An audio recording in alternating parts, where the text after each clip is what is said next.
All right, let's unpack this. Close your eyes for a moment and maybe rewind to 1997. Okay. You've just finished a movie. You're holding that clunky VHS tape, right? And life happens. Maybe work got crazy. Maybe the kids were sick. And you return it. Just a little late. Yeah, I remember those days. Bam. A $40 late fee slams you. That's a hefty penalty for just, a simple oversight. Annoying. Super annoying.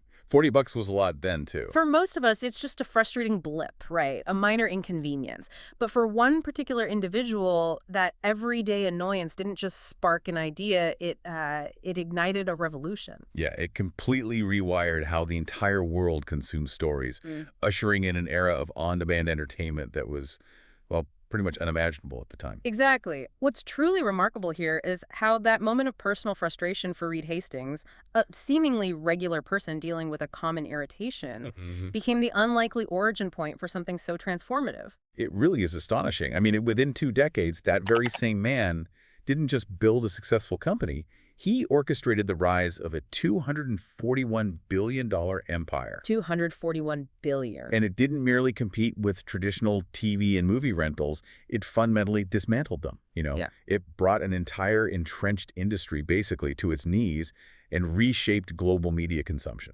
Precisely. And the visionary mind behind this seismic shift, Reed Hastings himself, according to Forbes in June 2025, is now worth a staggering $6.6 billion.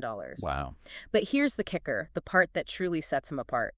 He is absolutely not your typical cookie-cutter billionaire. Not at all. No, he really isn't. We're talking about a man who, before Netflix, spent time teaching math in the remote villages of Swaziland with the Peace Corps. Right. Picture that. No internet, no electricity, just raw human connection and, well, problem solving. And he once candidly confessed that he was genuinely afraid of computers, found them intimidating. Which is pretty ironic now, wouldn't you say? Definitely. And his very first venture, a software debugging tool company called Pure Software. While it was eventually acquired, it was by his own admission a significant struggle, almost a flop in its early days. It's quite counterintuitive, isn't it? He utterly defies that typical Silicon Valley archetype of like the tech prodigy or the serial entrepreneur with this unbroken string of successes. Totally. If we connect this to the bigger picture, what makes Hastings' mind so incredibly valuable, what serves as the core engine of his astounding wealth, isn't some inherent technological genius or a flawless track record. It's something far more profound. It's a singular, almost obsessive focus on one thing above all else, continuous reinvention. It's a relentless, maybe even brutal commitment to evolving before anyone, including his own team, expects it. Continuous reinvention. Okay, that's the heartbeat of his philosophy then. He didn't just create a company, he masterminded a complete overhaul of how we all access and experience stories, right? From our living rooms to our phones, across pretty much every corner of the globe. Exactly. He didn't just disrupt an old system like so many tech companies try to do. He absolutely crushed it. He did. And then here's where it gets really interesting and truly sets him apart. He kept crushing his own highly successful models. He just refused to rest on any laurels, no matter how shiny they were. Which raises a critical question for us, I think. What kind of internal drive, what profound conviction powers that unparalleled level of self-disruption? What allows a leader to consistently bet against their own proven success? That's precisely our mission for this deep dive. Today, we're going to pull back the curtain and unpack the core engine behind that $6.6 billion brain. Okay. We'll meticulously explore his distinctive mindset of relentless improvement, his lifelong, almost insatiable commitment to learning, and precisely how those deeply ingrained habits didn't just influence, but fundamentally shaped Netflix into a company that truly never, ever stops evolving. Because in Reed Hastings' world, the rule is brutally simple, yet utterly profound. Yeah. If you're not changing, you're dying. And as we'll see, that applies to absolutely everything, doesn't it? From product strategy to company culture to, well, even himself. Okay, let's jump right into this visionary mindset. We've established his remarkable $6.6 billion net worth as of June 2025. It's a figure that places him among the world's wealthiest individuals. Right. But here's the truly counterintuitive part, the paradox at the heart of his fortune. This wasn't accumulated by adhering to typical business strategies of, profit squeezing, relentless margin optimization, or defensive protection of existing assets. No, quite the opposite, actually. A critical realization here is that his fortune was built not by optimizing the present, but by betting intensely against it and, more crucially, by betting incredibly hard on the future. Betting hard on the future. Think about Netflix's humble beginnings in 1997. The concept was innovative for its time, sure, but simple. Rent DVDs by mail. Yeah, I remember those red envelopes. Exactly. No late fees, Yeah. no need for physical store visits. It promised convenience delivered directly to your mailbox. Yet at launch, it wasn't revolutionary. It was, as our sources describe, initially barely functional. Barely functional. That feels generous, maybe. Perhaps. The logistics were complex, shipping costs were high, and the turnaround time for a movie wasn't exactly instant gratification, was it?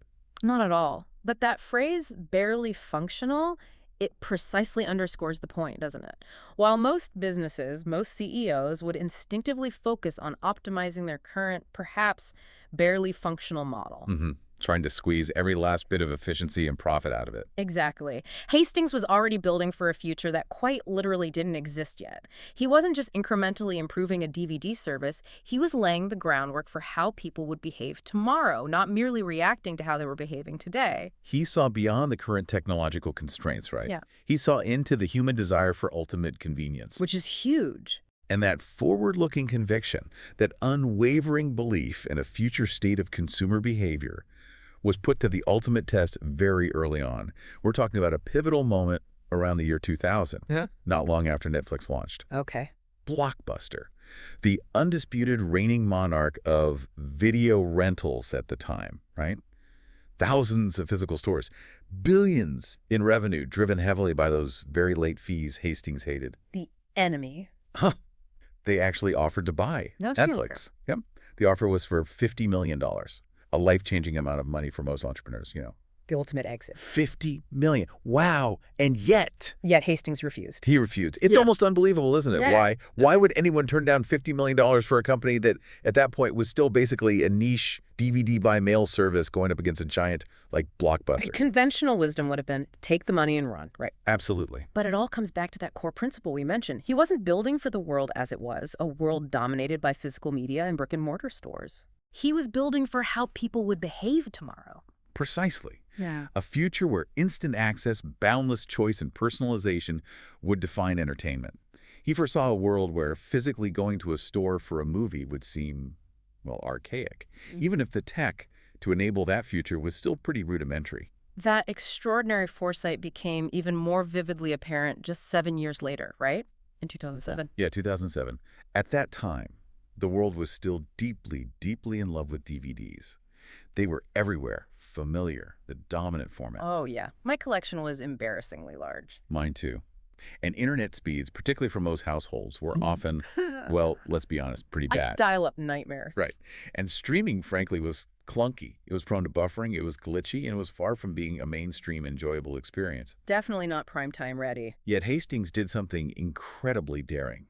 A move so radical that few CEOs would ever contemplate it, let alone actually execute it. Tell us, what did he do? Because I remember the skepticism. It was intense. He fundamentally killed off his own core business, the immensely profitable DVD by mail model that was Netflix's bread and butter, and went all in on streaming. All in, just like that. Just like that. Imagine the sheer audacity required for that decision. No safety net, no gradual transition, no backup plan if the bet failed. It was a complete leap of faith. Wow. Driven by this unwavering, almost prophetic belief that human behavior would inevitably evolve towards digital consumption. And Netflix simply had to evolve faster than anyone else, even faster than its own customers. They had to lead that evolution. I vividly recall the headlines. Most investors called it insane. Wall Street panicked, wiping out hundreds of millions in market value practically overnight. Oh yeah, the market hammered them. Critics openly laughed, proclaiming it an act of corporate suicide. It felt like a company actively dismantling its own success. It really did. But Hastings, remarkably, didn't blink. He wasn't playing for short-term quarterly earnings or protecting yesterday's profit. No, he was playing a much longer game. Exactly, to fundamentally rewire an entire global industry. And he knew that meant leaving behind what was comfortable and profitable today. The numbers unequivocally underscore the scale of this audacious gamble and its ultimate vindication, right? Absolutely. At the time of that radical pivot in 2007, Netflix's market capitalization, that's the total value of the company's outstanding shares, was a mere $1.5 billion. Which sounds like a lot, but compared to now. Right. Fast forward to June 2025, according to Yahoo Finance, and the company is now valued at an astounding $241.2 billion. 241 billion from 1.5. This wasn't just wealth accumulation in the traditional sense. It was the direct outcome of building the very architecture of how the modern world consumes stories. It illustrates a deep understanding not just of technology, but of that relentless pull of human convenience and personalization. So what does this all boil down to for us? Reed Hastings' $6.6 billion net worth isn't the result of hoarding capital or being risk-averse or maximizing every last cent of today's revenue? No, it's the monumental reward for making one brutally consistent, almost dogmatic decision. Don't chase short-term profit. Instead, chase long-term behavioral change and pursue that change at a truly global scale. It's about being so acutely tuned in to the future of human habits that you actively build the future before others even perceive it coming, much less try to compete. This kind of vision isn't about incremental improvement. It's about a revolutionary redefinition of an entire market. Absolutely. It's transformation, not just optimization. Okay, so if there's one phrase, one operational mantra that truly defines Reed Hastings, it's this almost aggressive declaration. If someone's going to destroy your business, it better be you. That's the one. This isn't just some clever, quotable line from a, Silicon Valley hype reel. This is literally the guiding principle that Hastings used to operate his entire business. Yeah. An obsessive, deliberate strategy pursued with zero fear of tearing down his own successful creations. Yeah, it's a philosophy that sees destruction not as a threat, but actually as a necessary step for future growth. Which is so counterintuitive for most leaders. Totally. The underlying genius here is that for Hastings, the single most dangerous thing a business can do isn't making a costly mistake or facing intense competition. It's staying still. It's allowing complacency to set in. Right. Most CEOs, after making a monumental, successful leap like that streaming transition in 2007, they'd instinctively coast, wouldn't they? Absolutely. They'd enjoy the ride, protect their new winning model, maybe make some incremental improvements around the edges. But Hastings did the absolute opposite. Completely. He consistently went on offense again and again, perpetually reinventing the very platform and business model he had just built, almost daring himself to break it. And we've seen that relentless evolution play out spectacularly, haven't we? Netflix didn't stop at just streaming licensed movies. No way. They rapidly expanded into producing their own original series, recognizing the power of exclusive content and building their own brand. House of Cards, Orange is the New Black. Those early ones were game changers. Huge. Then came award-winning documentaries, then blockbuster action films, then animation, then games in 2021. Right, games. And now, by 2025, they're even pushing into the complex and historically lucrative realm of live content. It's truly incredible to think about the breadth of their offerings today compared to, those red envelopes. It really is. Yes, consider the strategic depth here. In March 2025, Netflix signed a major multi-year deal to stream NFL Sunday Ticket and WWE Raw. Whoa, okay. NFL and WWE, that's big. It's massive. This isn't just adding more content to a library. This is a direct, calculated play to capture millions of traditional TV viewers' audiences who might never have considered a pure streaming service before and bring them directly onto the Netflix platform. It's about grabbing those live water cooler moments. Exactly. Those moments that traditional broadcasters once monopolized. This isn't mere luck or just opportunistic expansion. It's a deeply considered long-term strategy to own an even larger slice of global attention. And it all seems to circle back to Hastings' brutal, self-imposed question, doesn't it? What would kill Netflix, and how do we build that first? That's the core of it. It's a question that forces every team, every decision maker, to constantly look ahead, to anticipate their own obsolescence, and then to proactively innovate past it themselves, rather than waiting for an external threat to force their hand. And that profound question drives massive, almost unfathomable investment, Well, right? absolutely. It's no wonder Netflix now consistently spends more on content than nearly any other media company in the world. In 2023 alone, Bloomberg reported that Netflix invested a staggering $16.8 billion into original content. $16.8 billion in Yeah. 1 year. And that number continues to rise as the company moves from merely on-demand entertainment to what our sources call real-time cultural participation, Meaning? meaning shows, sports, and events that create immediate, shared global conversations. They are betting heavily on the power of collective experience, that live factor. He doesn't just chase existing trends or react to market shifts then. No, he builds the very infrastructure before the trend even peaks, often creating the market himself. He designs the environment, lays the foundation, and then he's perfectly positioned to ride the wave as it crests. That's why Netflix is no longer just a streaming platform. Exactly. It's a full-blown studio, a publisher, a broadcaster.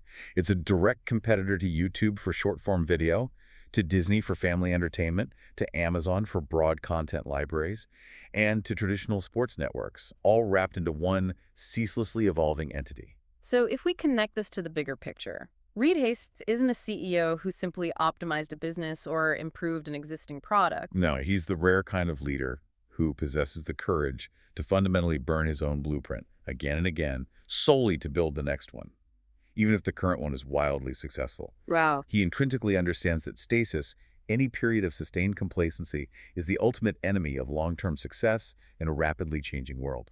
It's about accepting that disruption is inevitable, so it's better to be the disruptor, even of yourself. It's a mindset that's profoundly shaped by a deep-seated commitment to learning. I mean, most CEOs, they talk extensively about growth strategies, market share, competitive advantages. Right, the standard playbook. But Reed Hastings, he seems to exemplify his leadership by becoming a student first, Yeah. consistently.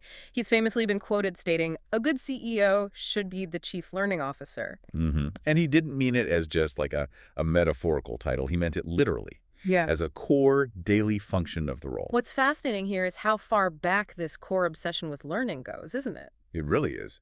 Long before he ever conceived of Netflix, Hastings, in his early 20s, was teaching math in a small village in Swaziland with the Peace Corps. Right, we touched on that. Imagine the environment. No internet, no electricity, certainly no ready-made business plan. It was just a young man utterly absorbed in understanding how people truly think, how they learn, and how systems function under challenging conditions. That fundamental curiosity. Exactly. That insatiable drive to understand, it never left him. Even after earning his master's in computer science from Stanford, and certainly not after accumulating a multi-billion-dollar fortune. It's incredible to think about. A multi-billionaire still treating himself as a perpetual student? Right. What does that look like in practice for someone running a company the size of Netflix? How does a CEO at that level prioritize and institutionalize learning, both for themselves and, for the whole organization? Well, he institutionalized it, first as a personal discipline, and then he deeply embedded it into the entire culture of Netflix. How so, personally? Personally, he meticulously carved out specific, dedicated weekly time, often an entire day or more solely, to read, to reflect, to review new mental models, and to engage in deep thinking. A whole day. That's serious commitment. It is. And he didn't just skim popular bestsellers, he devoured foundational texts. He read Clayton Christensen's The Innovator's Dilemma. A classic on disruption. Right. A book that dissects how successful companies often fail by clinging to existing profitable models while disruptive technologies emerge from below. He consumed Yuval Noah Harari's Sapiens, that sweeping history of humankind, which offers macro perspectives on human behavior and societal evolution. Wow, broad reading. Very. And of course, he delved into his own co-written book, No Rules, Rules, constantly refining his understanding of organizational dynamics. So not just business strategy books, but history, philosophy, anthropology, a truly multidisciplinary approach. He's looking for patterns, for fundamental truths. Exactly. He wasn't just passively reading. He was actively pursuing knowledge across diverse fields. He audited online courses from platforms like Coursera. Really? Auditing Coursera courses? Yep. He took classes on education policy, reflecting his deep interest in how learning itself is structured. He watched lectures from institutions like Stanford and MIT, always seeking new perspectives. Huh. And, perhaps most tellingly, he more than once paid for executive coaching entirely out of his own pocket. Out of his own pocket, not the company's. Correct. And this wasn't to fix perceived weaknesses, but deliberately to sharpen his existing strengths, to expand his perspective even further, ensuring he never became intellectually stagnant. That's a crucial distinction, isn't it? It wasn't about overcoming a deficit, but about elevating his already formidable capabilities. What does that tell us about his core belief in the CEO's ultimate role? It reveals his core belief that a CEO's job isn't to know everything, nor is it to be the smartest person in the room. Instead, it's about continuously expanding one's own mental lens. It's about being able to discern subtle patterns before others do, and critically, to act decisively on those insights before competitors can even react. And this personal discipline of learning, it became deeply embedded in Netflix's cultural DNA, you said. Deeply. Early employees, famously, weren't just handed detailed rulebooks or standard operating procedures. You were given book lists. Exactly. They were given extensive book lists. This signaled from day one that intellectual curiosity and continuous learning were paramount. I remember reading about that. It's such a powerful image, a book list instead of a rule book. What was the practical effect of that culture? Well, it fostered an environment where debates were not just tolerated but actively encouraged, where challenging assumptions was seen as a sign of intellectual vigor, not insubordination. Okay. Mistakes were not punished as failures, but rigorously studied as invaluable learning opportunities. They had transparent postmortems to extract every possible data point. Learning from failure, not hiding it. Precisely. And behind it all was Hastings, relentlessly reading, testing, and iterating as if the entire business were a living, breathing textbook from which new lessons were constantly being drawn. So, if we connect this to the broader context, It's no coincidence that Netflix adapted faster than virtually any other entertainment company in the world. And it's certainly no coincidence that Reed Hastings, despite having a $6.6 billion fortune, still fundamentally treats himself as a perpetual student of systems, always refining his understanding of the world. it's a powerful metaphor, isn't it? When you're learning faster than the world is changing around you, you're not just keeping up, you're quite literally pulling the future toward you, shaping it with your evolving understanding. That's the core of his approach, absolutely. And it's something truly remarkable to observe. So, we've talked about the constant reinvention, the obsession with learning, but how did that translate into the very fabric of Netflix's daily operations? Because here's the paradox. What happens when a CEO decides to proactively remove most of the traditional rules that govern a large corporation? Right. In most companies, frankly, you'd expect immediate chaos, wouldn't you? Likely followed by a complete collapse into disorganization. That would be the fear for sure. But at Netflix, the company didn't just survive, it absolutely exploded with innovation and growth. The underlying brilliance here is that Hastings didn't build a culture based on traditional control and command, which is, the default for most large corporations. Instead, he meticulously cultivated a culture of radical freedom and radical responsibility, a philosophy so extreme, so counterintuitive, that it genuinely shocked corporate America and spurred countless debates. And it truly sounds wild when you first hear about it. Policies like no vacation policy, meaning employees can take unlimited time off. Unlimited. No formal expense limits, no bureaucratic approval chains for spending money. Employees are ostensibly free to take as much time off as they want and spend company money without direct sign-off, as long as it's in the company's best interest. Yeah. On paper, that sounds like a recipe for unmitigated disaster, doesn't it? For rampant abuse or inefficiency. It absolutely does, on the surface. And that's a common misconception.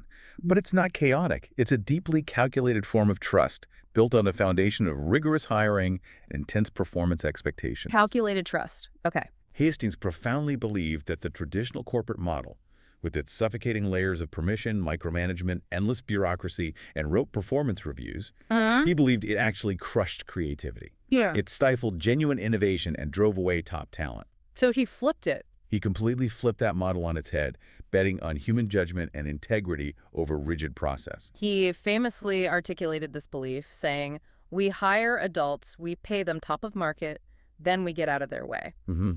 That's not merely a catchy slogan. It represents a fundamental, deeply ingrained system of management where individual judgment and self-direction are paramount. It truly is. And to make this model work, Netflix commits to paying its talent exceptionally well. Exceptionally well, often 30 to 50% above industry average. This isn't charity. It's a strategic investment designed to attract and retain the absolute top-tier talent in every field. Individuals who are self-motivated and don't need hand-holding. Then there's a flip side. There's definitely a flip side. In return for that unparalleled freedom and generous compensation, the expectation is one of extreme ownership. Meaning, if you initiate a project and it fails, you own that failure completely. You dissect it transparently for learning.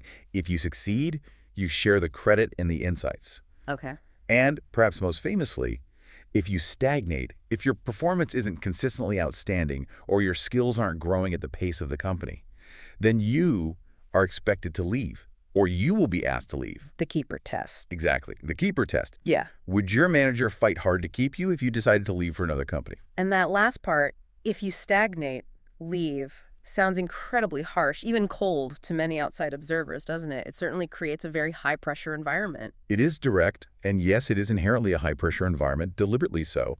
But it's also precisely why Netflix moves with such incredible speed, agility, and decisiveness compared to its more traditionally structured competitors. This radical philosophy was so groundbreaking, so provocative, that in 2020, Hastings actually co-authored a New York Times bestseller with Erin Meyer called No Rules Rules. Right. The book that laid it all out. It offered a brutally honest, inside look at the company's unique management philosophy, sparking a global debate about the limits of freedom and responsibility in the workplace. Some critics called it reckless or unsustainable. While others hailed it as a blueprint for the modern enterprise, it definitely stirred the pot. And ultimately, what's most compelling is that it demonstrably works, doesn't it? Netflix's uncanny ability to adapt, to innovate, and to reinvent itself over and over again, the very things we've been discussing, they seem directly tied to this no rules culture. Absolutely. It's not just about simple trust. It's about a deeply intertwined relationship between freedom and pressure. Explain that connection. Well, when there are no rigid rules or policies to hide behind, you can't blame bureaucracy or process for slow decisions or missed opportunities. You are forced to lead with your own individual judgment, taking full accountability for outcomes. You have to own it. You have to own it. You have to earn your spot and your value every single day through demonstrable impact. That's the kind of intensely high-performance, high-judgment environment where those $6.6 billion decisions actually get made. It's a fascinating and maybe often uncomfortable application of his broader philosophy of relentless self-disruption. It pushes individuals to constantly elevate their game, mirroring the company's ceaseless evolution. That's a great way to put it. Individual evolution mirroring corporate evolution. Now, we've thoroughly explored Hastings' proactive self-disruption, his almost uncanny genius for seeing around corners and changing before others.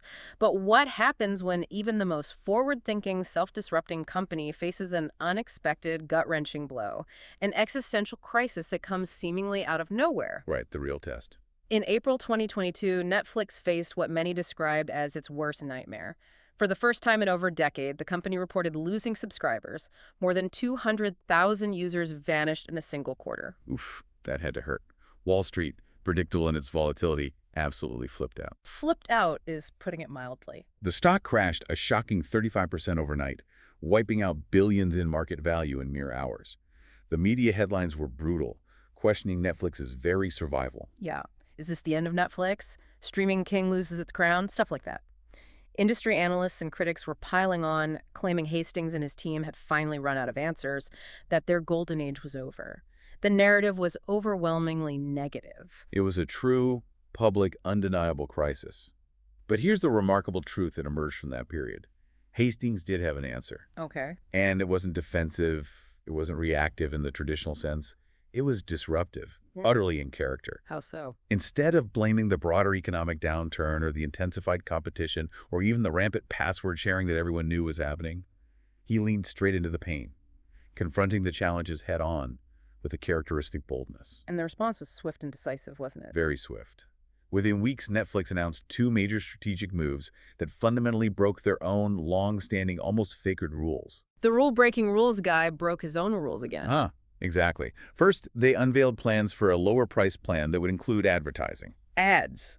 Something Hastings had once famously and repeatedly sworn Netflix would never, ever do, citing that pure, ad-free user experience. Yep, a complete reversal. Yeah. Second, they initiated a controversial but critical crackdown on password sharing, introducing a new system that allowed for paid sub-accounts for those sharing beyond a single household. Ooh, that was bound to be unpopular. A direct assault on deeply ingrained user behavior. Definitely. It certainly seemed like a desperate, almost contradictory move to many. Critics definitely mocked it, arguing that an ad-supported tier would dilute the brand. And that cracking down on password sharing would just alienate their loyal existing subscriber base, leading to even more churn, right? That loss of subscribers. That was the fear. Analysts openly doubted whether either strategy would actually work or if it would merely hasten Netflix's decline. Yeah. Yet by mid-2023, the result had completely silenced those critics, proving Hastings' strategic foresight once again.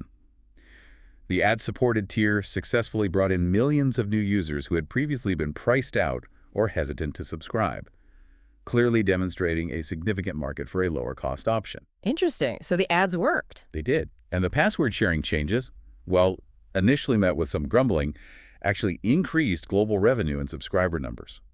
Crucially, without causing a major widespread churn of existing users. Wow. How many new subs did they add after that? If we look at the data between 2023 and early 2025, Statista confirms that Netflix added over 29.2 million new subscribers worldwide. A remarkable rebound. Incredible. So in most companies, a crisis of that magnitude would trigger panic, maybe widespread layoffs, a desperate search for a scapegoat, a retreat to conservative strategies. Standard crisis playbook, yeah. But at Netflix, it triggered something entirely different, something almost paradoxical. It accelerated product development. It became a powerful catalyst for innovation. Precisely. This reflects Hastings' fundamental training for his team, a core operating principle ingrained in the company's DNA. Every failure is a data point. Every threat is a test. And every dip is a window and opportunity to rebuild better, stronger, and smarter. That mindset didn't just save Netflix from a potential spiral. It made the company stronger, leaner, and even more adaptable than it was before the crisis. It demonstrated something truly rare in the corporate world. Reed Hastings wasn't a genius because he somehow avoided disaster. He was a genius because he meticulously built Netflix to adapt faster than any disaster could possibly strike. He embedded resilience into its very core. It really hammers home that point about constant evolution, doesn't it? The idea that every challenge is an opportunity to strengthen. Absolutely. But here's where Hastings' vision gets even more profound, I think. Extending beyond the world of entertainment. For Reed Hastings, disruption wasn't confined merely to TV shows and movies. No, it was about people. It was about fundamental systems.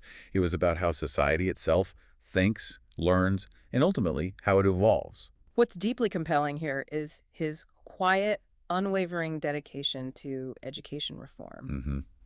Even as he was building one of the world's most valuable and influential media companies, he was simultaneously channeling hundreds of millions of dollars of his personal wealth into improving public education. Hundreds of millions. This wasn't a casual philanthropic endeavor. It was a deeply personal mission.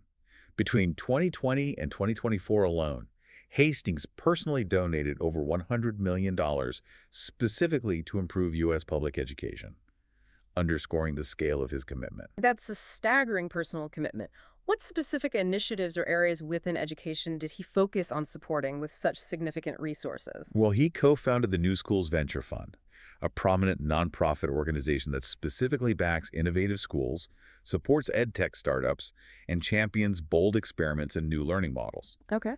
His investments notably included early support for charter schools, particularly those focused on underserved communities, recognizing the critical need for equitable access to high-quality education regardless of zip code. He also passionately supported personalized learning tools that adapt to individual student needs, robust teacher training systems designed to empower educators, and cutting-edge software designed to track student growth beyond just rote memorization. Focusing instead on Critical thinking, problem solving, and deeper understanding. So he's applying the same kind of data-driven, iterative, and results-oriented approach to education that he famously applied to Netflix. Exactly. It makes so much sense when you connect the dots. It fundamentally ties back to his core belief about the ultimate infrastructure, doesn't it? It absolutely does. Hastings fundamentally believes that the real lasting infrastructure of the future isn't merely fiber optics or cloud servers, as crucial as they are. Instead, he argues, it's the human brain. The human brain, its capacity for learning, adaptability, creativity. Precisely. He has a particularly provocative quote that truly drives this home. If you can stream 4K movies in seconds, but kids can't do math at grade level, we're not innovating, we're failing. Wow, that's a powerful challenge, a stark indictment of priorities. It really is. For him, then, education wasn't a side project or just another charitable pursuit. It was, in his view, the absolute foundational bedrock of everything Netflix represented. Learning, intense curiosity, and relentless reinvention, but applied at a societal level. And if we connect this to the bigger picture, his very management style at Netflix, that radical freedom balanced with extreme responsibility, it mirrored, in many ways, a progressive teacher's mindset, didn't it? It really did. His philosophy for employees was essentially, give people the right tools, give them immense trust, provide clear context and objectives, and then let them figure things out. Encouraging them through trial, error, reflection. Exactly, he sees learning as an active, iterative process, whether in a classroom or a boardroom. So his vision extended far beyond just building a smarter, more profitable company. He wanted to help cultivate a smarter, more adaptable generation, armed with the skills and mindset to thrive in a constantly shifting world. Because, as he often says, the future doesn't truly belong to the most powerful or even the wealthiest. It belongs to the most adaptable. And that fundamentally starts with how we learn, how we approach knowledge, and how we continuously evolve our own understanding. In essence, he rewired entertainment, revolutionizing how stories are consumed globally, creating new habits for billions. But behind the scenes, with the same deep conviction and strategic rigor, he's also been quietly trying to rewire education itself, laying the essential groundwork for a more adaptable, more curious, and ultimately a more resilient human future. So as we wrap up this deep dive, what are the ultimate enduring lessons we can draw from the mind of Reed Hastings? From his extraordinary journey, his often unconventional decisions, and that astonishing $6.6 billion fortune he's amassed. Well, I think the profound insight here is that billion-dollar success in the modern, rapidly accelerating world doesn't come from protecting what you've meticulously built, not from staunchly guarding your existing empire or clinging to past successes. No. Instead, it comes from having the extraordinary courage to actively burn it down, your own creations, your own blueprints, and relentlessly build again. Wow, burn it down. But each time, you build smarter, faster, and braver, informed by the lessons of the previous iteration. It's an act of deliberate, creative destruction. That $6.6 billion net worth isn't just some abstract financial number then. Not at all. It's the tangible, undeniable result of thousands upon thousands of incredibly difficult, often lonely decisions, all made in profound uncertainty. And these decisions were consistently guided by one core belief that he not only champions, but embodies. Which is? Change is not something you react to. Change is something you create. He views it not as an external force to be weathered, but as an internal engine to be driven. That raises an important question for all of us, doesn't it? A challenge embedded in Hastings' very approach. Reed Hastings didn't wait to be disrupted by an external market force or a more agile competitor. No, he beat them to it. He relentlessly, almost obsessively disrupted himself over and over again. And in doing so, he not only completely rewired Netflix, transforming it from a niche DVD service into a global media powerhouse, but he fundamentally changed how the entire world watches, learns, and thinks about entertainment. His impact is woven into the very fabric of our daily lives. He taught us that true leadership, particularly in an era of accelerating change, isn't about rigid control, nor is it about micromanagement. It's about cultivating a deep, almost childlike sense of curiosity, even for things you think you understand. It's about staying perpetually uncomfortable with the status quo, refusing to settle for good enough. And it's about asking yourself, your team, and your organization every single day that brutal yet invigorating question. What needs to be reinvented here right now before it breaks or becomes irrelevant? Exactly. If there's one ultimate actionable lesson from the $6.6 billion brain of Reed Hastings, it's this powerful, almost counterintuitive maxim. Don't build a business that just survives. Build one that never stops evolving. The goal isn't mere longevity. It's perpetual dynamic growth and reinvention. So you've just spent nearly half an hour with us, deep inside the mind of Reed Hastings. A mind that consistently chose proactive disruption over complacent comfort. A mind that deeply valued relentless learning over protective ego. A mind that embraced continuous reinvention over the temptation to preserve an established reputation. So now, the question isn't just about Netflix or the entertainment industry or even Silicon Valley's unique culture. It's about you, the listener. As you reflect on Hastings' journey, what in your own life needs to be rewired? What habit, what system, what deeply held assumption, or even what comfort zone is quietly holding you back? Perhaps it's something that used to work perfectly, right? A strategy or approach that was once highly effective but no longer serves you, no longer fits the reality of the world you're navigating today. Reed Hastings built a multi-billion-dollar empire by changing before he absolutely had to, by moving before the market even shouted a warning, by evolving when everyone else was still desperately clinging to what once worked. He understood that true competitive advantage lies in speed of adaptation. Absolutely. So we challenge you to take just one idea from this fascinating story, just one, and apply it where it matters most. Not necessarily in your formal business plan or your job description, but in how you think. in how you approach challenges and in how you view your own capacity for change. Because the next breakthrough in your life, the next leap forward, it won't come from doing more of the same or just working harder within existing frameworks. It'll come from doing something fundamentally different. And if Reed Hastings has shown us anything, with his unparalleled journey of self-disruption and constant evolution, it's that the future doesn't reward stability. It rewards those who dare to continually rewrite themselves.